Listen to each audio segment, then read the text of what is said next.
Let's get ready to talk home! In this corner from Puyallup, Washington, please welcome to the BJ Shea Morning Experience, the big, tight Chad Eaton! That's right, bitches! That's right, bitches! Yeah! Oh, dude, that needs to be my ringtone. Okay, please, can somebody make that happen?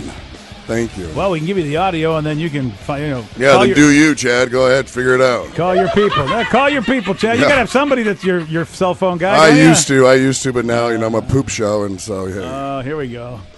Well, all right, so here we go.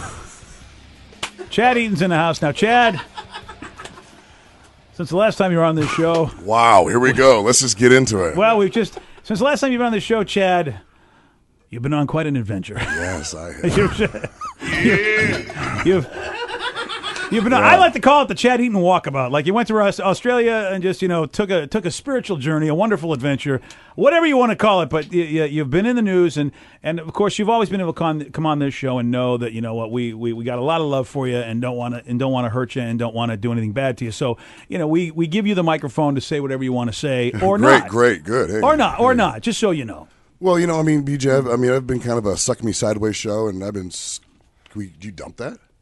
No. Oh, God, why does everyone touch buttons when I start talking? And I've been shooting this movie, BJ, and I've been starring in it, and so I don't want to be the star. I want to be more of a co-star. Oh, so you're in a movie? I had no No, idea. this is my life. Oh, your life. Okay, it's a movie I'm shooting, and I don't want to star in this movie anymore. I'm so gullible. I would like gotcha. to be more of an extra or maybe a co-star. Would be But nice. yeah, so being the leading, the leading man kind of sucks in my movie. So I see what you're saying. Yeah, so it's great to watch, but I have to say, I'll tell you what's not great to watch is our old show called Geek Day. Oh, Jesus. Are you kidding me, Double R? Oh, you're never getting back on that show, bro. Are you kidding me? Oh, Jesus. You're never getting back on that thing.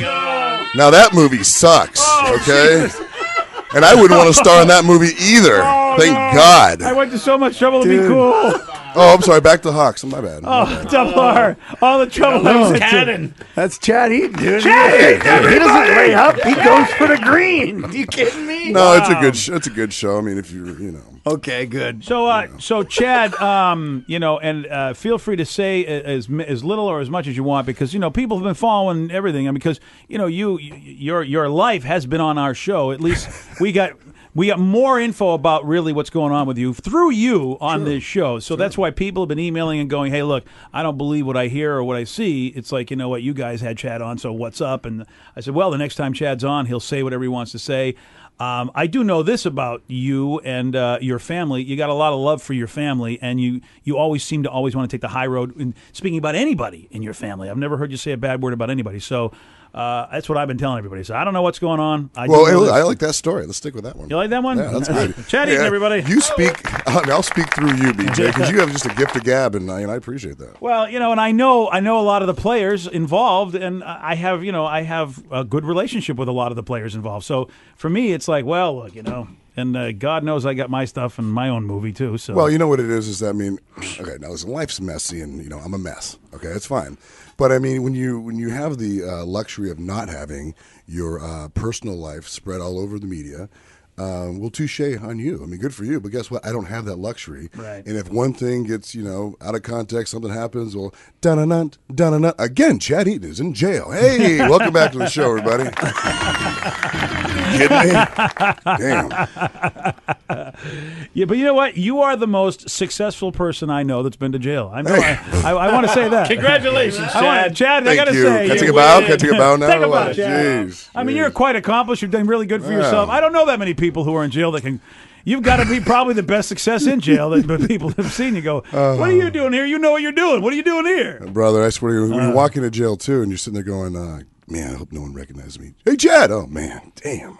At least you have buddies. At least you're protected. But when they put you in the insane asylum ward, and you're like going, why am I here? And everyone's walking around. When you know a crazy guy, they always have their hands folded behind their back, and they're looking like they're thinking about something, and they're not thinking about anything. They're thinking about walking, okay? You've seen, old men, you know what I'm saying? They have their hands behind their back. Those are crazy people. That's where I was. And I was wondering why I was there, and they figured that they probably wouldn't know who I am and wouldn't mess with me. Oh, so they were actually looking out for you. Yeah, in a kind of a sick way. Yeah. Wow. Yeah, that is weird. How long did you have to stay with the crazy people? Was it just for a couple of day. Well, there you go. A week. A week. Just a day. I think it was a day. Hey, I needed some rest. Okay, I needed to take a nap. And can understand that. Time flies when your arms are behind your back, wondering how to walk. Wow. No, I got some good sleep. I caught up on some rest. Can you even put your arms behind your back? Those things are huge. They fit sometimes. So in this story of your life, the movie that you're starring in, Chad, where are we as far as I would say the content factor, the happiness? We are right in the plot. You're right now. So you're in the middle. We don't know where it's going at this point. No. So tune in all year, guys. So everybody. The protagonist and the antagonist. We don't know how it's all going to go. No. We don't know if the hero is going to come out shining or if he's going to be a casualty of his own movie. Yeah. You know what? I mean, either way, it sounds great to me right now. We should actually make a movie of this, Chad.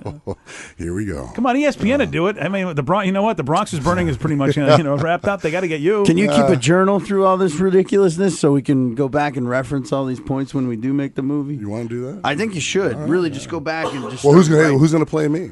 That's a good question. What? Who? I think, honestly, Chad, I think you should play. Yeah. Oh, good, yeah. I think you should play you because who knows? You should play you. Howard Stern played Howard Stern in his movie. Why can't you do it? That's a great point. Come on, Chad. Who's better? Who's a better you than you? Man, I got to think about 4 people right now. And then you wouldn't, and you could be a method actor, really, because you've already been doing it. Man, I'll tell you what. I mean, as long as I make it through this year on this show, I mean, that's a success for me. Let me ask you this, though, if I can, and maybe there's some wisdom here, and if not, you don't. But some people would think, okay, Chad, I mean, for crying out loud, look at the life you have. How can you have problems? I mean, people think that if you have money, you won't have any problems. That's what the average person like myself thinks. So I always like to ask a guy like that because you just feel like, well, why would you have problems? You got cash because you've done very well for yourself. Also, you've been a smart investor, which people may not know, but you haven't, as far as I know, you haven't blown your money. You've done good stuff with it for the most part. So how can you have problems when you've got cash, which is mostly the problem for everybody? Everybody has problems. Bill Gates has problems. Everybody has problems. Okay, I mean, honestly. But, my problems are just, they're publicized. And so it doesn't really matter with money and whatnot. I mean, it isn't like I'm getting pulled over for a DWI or, or G's, I mean, it's not one of those things. It's one of those things where you and your wife and, stuff happens and before you know it, things are thrown and things happen and it just becomes one of those dramatic events where, in my case, everyone knows about it. So, I'll tell you, I think of 30, 40 years ago when I was growing up, and I think of how my family was. And I don't know what went on in your situation, obviously, but I know what went on in my family situation.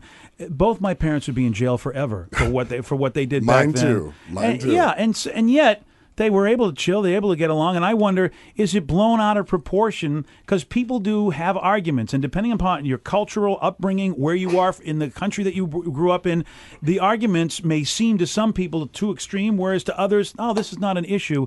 Do you feel like because you're in the public eye and because of the nature of the way things are today, people overreact, that, you know what, you and your domestic situation is fine, but they make it, it's overblown? Well, I mean, it isn't fine. I mean, it isn't fine. It's one of those things where it's like I said. I mean, people have been really good to me, about throughout this whole situation. And when you marry a Greek and Italian woman, I mean, she's never wrong. So I mean, you really got to know. She's both Greek and Italian. Oh, brother. Oh man, you know what? Hey, you're a courageous man. I mean, you really are. So and I love her to death, and so we're working our stuff out. But it's one of those things where Greeks don't get divorced. I mean, they just they just keep going. I mean, we do not get divorced, and so it's just one of those things where that you gotta, work this out. And so we're right in there now. We're working it out. So you are working it out. Mm-hmm. But obviously you used the divorce word that at some point had come up, whether people told you or you thought, is this the best thing for us? Right. Well, last time we had you on, you did indeed say that it was happening. Oh, you absolutely. guys were getting divorced. Yeah, a year ago, we were. We were at a point where we didn't think we could reconcile stuff, and then now I forgot that so you did. I totally forgot you said that was happening. Yeah, and so so now a year later, things have progressed to where we're really thinking of the kids. The BJ Shea Morning Experience on 99.9 KISW.